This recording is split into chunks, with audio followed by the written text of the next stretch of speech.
दोस्तों नमस्कार। आपने देखा ही होगा कि हमारे पड़ोसी देश पाकिस्तान की आए दिन ऐसी तैसी होती ही रहती है। पाकिस्तान की हरकतें ही ऐसी है कि दुनिया का कोई भी देश या संस्था उसे ठोक बजाते देखा जा सकता है। कुछ ही दिनों पहले उसकी आर्थिक दुर्गति को देखते हुए IMF ने 3, सऊदी अरब ने 2 और UAE ने $1 अरब का लोन देने को मंजूरी दी थी ताकि उसके हालात में सुधार आ सके, वहाँ की जनता को महंगाई से कुछ समय के लिए ही सही राहत मिल सके। लेकिन जैसे ही सऊदी ने पाकिस्तान को $2 अरब के लोन की घोषणा की, उसके अगले ही दिन अपने बकाया बिल का पर्चा पाकिस्तान को थमा दिया कि अब आप जरा इसका भुगतान कर दें। मतलब एक हाथ से पैसे दिए और दूसरे हाथ से पैसे वापस मांग लिए, क्योंकि सऊदी अरब भी इस बात को अच्छी तरह से जानता है कि पाकिस्तान को पैसे देना मतलब पैसे डुबो देना। दरअसल आपको इस पूरे खेल को समझाने का प्रयास करते हैं। पाकिस्तानी इंटरनेशनल एयरलाइंस खुद को पूरे विश्व के सामने कई बार शर्मसार किया है। इस बार भी कुछ ऐसा ही हुआ कि उसने बकाया बिल का भुगतान नहीं किया, जिसके बाद बकाया भुगतान करने के लिए रियाद एयरपोर्ट अथॉरिटी ने अंतिम चेतावनी दी है। ये घटना पट्टे के विवाद के कारण रियाद एयरपोर्ट अथॉरिटी ने 6 महीने की बकाया राशि के लिए भुगतान की मांग करते हुए PIA प्रशासन को एक पत्र लिखा है। सऊदी अरब के अधिकारियों के मुताबिक PIA के पास विमान द्वारा प्राप्त शुल्क और अन्य सेवाओं के लिए 8.2 मिलियन रियाल का भुगतान करने के लिए 15 जुलाई तक का समय है। नोटिस में समय पर वित्तीय प्रतिबद्धताओं को पूरा करने और हवाई अड्डा प्राधिकरण के साथ एक साफ सुथरा रिकॉर्ड बनाए रखने के महत्व पर जोर दिया गया,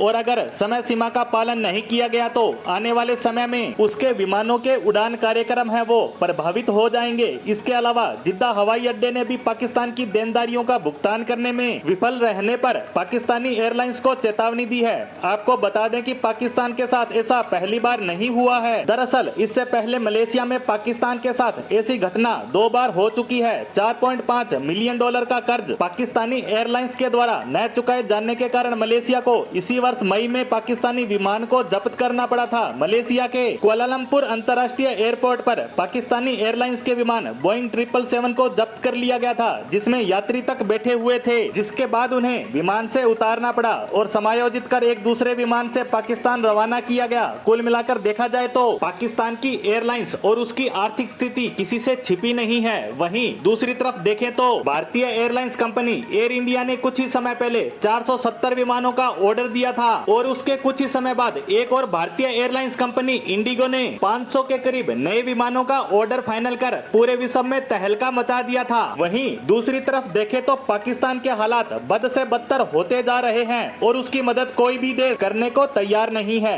IMF उसे 3 बिलियन का कर्ज देने को तैयार हुआ है, लेकिन उससे पहले उसकी ढेर सारी शर्तों को मानने के चक्कर में पाकिस्तान में बिजली, पेट्रोल, डीजल टैक्स की दरों में काफी ज्यादा बढ़ोतरी करनी पड़ी। वहीं पाकिस्तान एक हाथ से कर्ज ले रहा है, लेकिन दूसरी तरफ उसकी देनदारियां इतनी ज्यादा है कि लोग एक हाथ से पैसा देकर दूसरे हाथ से पैसा वापस मांगने में लगे हैं, और अब यही काम सऊदी अरब की तरफ से किया गया है। इसी के साथ पाकिस्तानी एयरलाइंस पर हमारी आज की पोस्ट को यहीं समाप्त करते हैं। धन्यवाद।